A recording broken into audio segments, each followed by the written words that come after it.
मालिक की प्यारी साथ संगत जी, राधा स्वामी। आज हम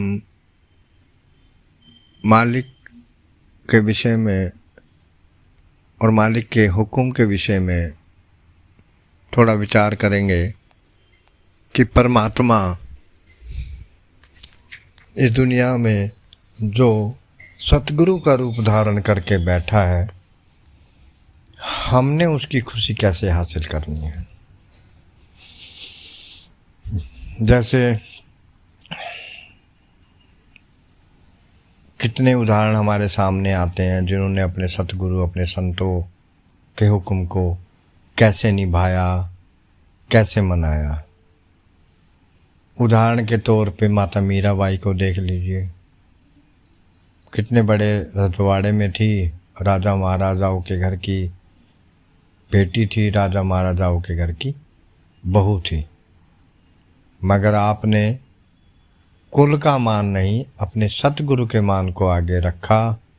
और आज हम बड़े रेस्पेक्ट, बड़े सम्मान के साथ उनका नाम लेते हैं, उन्हें याद करते हैं, उनकी वाणियों को पढ़ते हैं।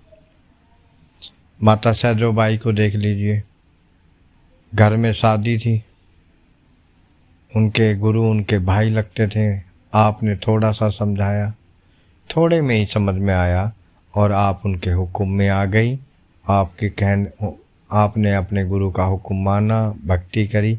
आज आपकी भी वाणियाँ पढ़ी जा रही हैं, आपको भी जाना जा रहा है। ऐसे ही अनेकों महात्मा हैं जिन्होंने अपने सतगुरु के हुक्म को सर माथे रखा। तीसरी पातशाही गुरु अमरदास जी महाराज के बारे में जान लीजिए, किस उम्र में जाके मौका मिला, आपने हुक्म को निभाने के लिए क्या क्या नहीं किया। मगर हम हुक्म समझते किसे हैं, हमारे समझ में ये बात ठहरती नहीं कि हुक्म है क्या। बाबा जी अक्सर समझा रहे हैं, एक को नाम हुक्म है नानक। बाकी सब सहूलियतें हो सकती हैं, हुक्म तो एक है। हुक्म में आने का मतलब भाड़े में आना, यानी अपने आप को पूरी तरह से सुपुर्द कर देना, सरेंडर कर देना या शरणागत हो जाना। इसको अलग अलग लफ्ज़ों के ज़रिए समझा जा सकता है, महसूस किया जा सकता है। हुक्म यानी वो आदेश या वो शब्द, और सतगुरु क्या है। सतगुरु के वचन सुनना, सतगुरु के दर्शन करना, सतगुरु के डेरे में जाके सेवा करना और कोई बंदगी करना, ये सब मुबारक है। लेकिन अगर हम सतगुरु के हुक्म से बाहर जाते हैं, अपने मन के हुक्म में रहते हैं, मन का कहाँ मानते हैं, तो हम काल के सेवक हैं, ना कि सतगुरु के। अगर हम सतगुरु के बताए हुए हुक्म को मानते हैं, गुरु जो कहे सो करें, गुरु जैसा रखे वैसा रहें, जिस हाल में रखे उस हाल में भी उसका शुक्र करें, भजन बंदगी को उनके हुक्म के अनुसार, उनकी बताई युक्ति के अनुसार पूरा समय दे के करें, और कभी भी परमात्मा से कोई शिकवा या गिला ना रखें।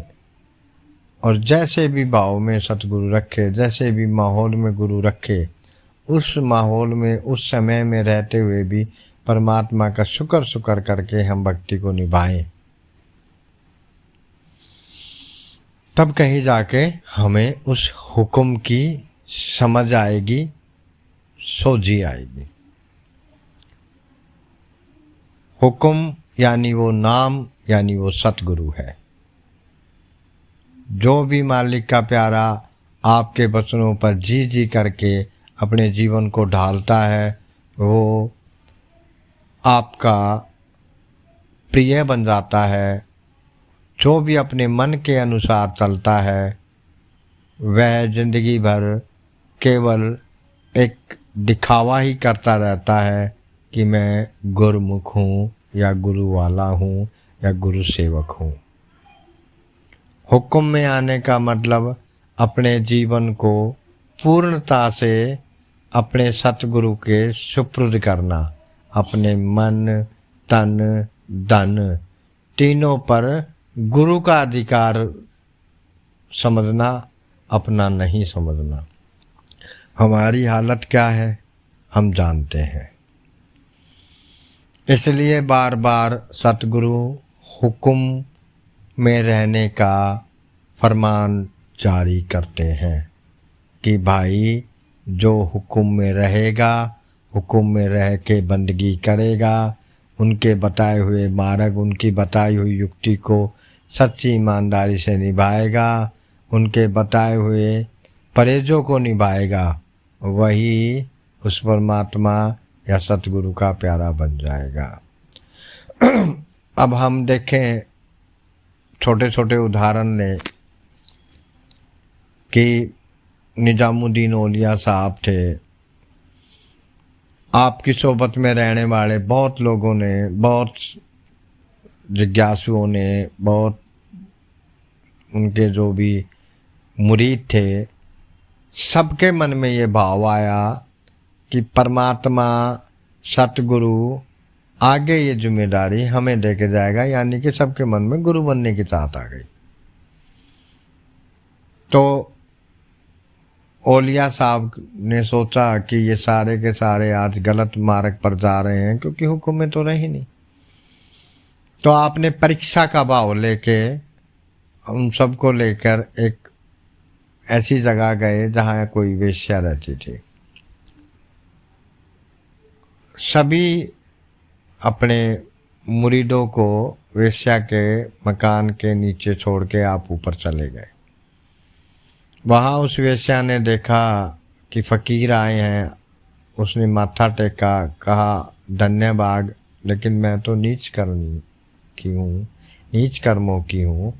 आपने ऐसा क्या पड़ा जो मेरे यहाँ आना पड़ा? आपके मान सम्मान पर दाग लगेगा, प्रभु आप क्यों आए? तो आपने कहा बेटा मुझे कुछ नहीं, एक रात गुजारनी है, एक कमरे की चाबी दे दे, हो सके तो बाहर से 2 रोटियां मंगा दे और वो रोटियां ढक के लाइयो। तो वो जो भी उनका जानकार था वो खाना लेके आया, वो ढक के लाया। नीचे खड़े मुरीदों ने देखा, आपके मन में आया कि गई पीरों की पीरी। तो आज तो गुरु साहब भूल गए भक्ति भाव को। ऐसा विचार करके सारे मुर्शिद के जो मुरीद थे एक एक करके सुबह तक सब चले गए। औलिया साहब जब नीचे उतर के आए तो देखा वहाँ पे केवल एक ही सेवक बैठा था, जिसका नाम था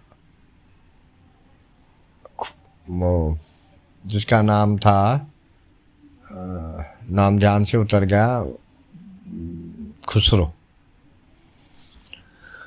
अब खुसरो से कहने लगा कहाँ गए सब के सब? जब औलिया साहब ने पूछा तो खुसरो ने कहा कि गुरु साहब वो तो सब एक एक करके चले गए, मन में भाव आया, अलग अलग बातें बनाई, चले गए। आपने कहा कि तू क्या कर रहा था, फिर तू भी चला जाता। कहते सच्चे पातशाह कहाँ जाता, मुझे तेरे बिना और कोई ठोर कहाँ।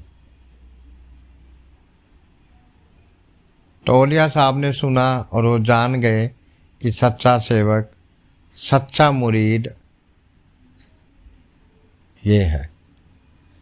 इसी तरह हमें गुरु के प्रति, अपने खुद के प्रति भरोसा रखना है कि हमें अपना जीवन कैसा जीना है। हमें गुरु हमारा क्या करता है हमें उससे कोई भाव नहीं। वाणी में एक जगह आता है, गुरु करे करो मत कोई, गुरु कहे करो तुम सोई। इसलिए हमें हुक्म की पालना में रहना है, हुक्म को सरमत्थे रखना है। और आपका एक ही हुक्म है, भजन बंदगी करनी है, सिमरन को निभाना है, भजन को निभाना है। ऐसा जब हम करेंगे हम गुरु के प्यारे बनेंगे। गुरु को मनाना है। बाबा बुल्ले शाह भी कहते हैं नच के यार मना लीजिए। हम यहाँ पे कहीं ना कहीं लोक लाज शर्म कुल की परिवार की इन चीज़ों को आगे ले आते हैं और हम बेपरवाही में नहीं आ पाते। बेपरवाही कब आएगी? जब हम भजन बंदगी करेंगे। भजन बंदगी करेंगे तो हमारे अंदर वो सारे गुण आएंगे जो संतों को पसंद है। मगर भजन बंदगी करे कौन? हम तो इस इंतज़ार में बैठे हैं हमारे बदले कोई और कर ले। भाई हमारे बदले जब कोई खा नहीं सकता, हमारे बदले कोई सो नहीं सकता, हमारे बदले में कोई कुछ नहीं कर सकता, तो फिर भक्ति कैसे कर सकता है? भक्ति तो हमें खुद ही करनी पड़ेगी ना। अपने गुरु को राजी करना है तो वो चीज़ तो निभानी पड़ेगी। उनके दिए हुए हुक्म को तो निभाना पड़ेगा। संगत से विनती है, ज़्यादा कहे को पूरा समझे। पानी में आता है गले के नुक्ते पे मुक्ति है कि भजन बंदगी ही सर्वप्रिय है। और गुरु का हुक्म तभी समझ में आएगा जब हम भजन बंदगी को निभा सकेंगे। ये गुरु का हुक्म नहीं है बार बार जाके दर्शन करना, ज़्यादा से ज़्यादा सत्संग सुन लेने, ज़्यादा बुक्स पढ़ लेनी, किताबें पढ़ लेनी, ज़्यादा ज्ञान इकट्ठा। ज्ञान दुख देता है। ज्ञान तो अथाह है।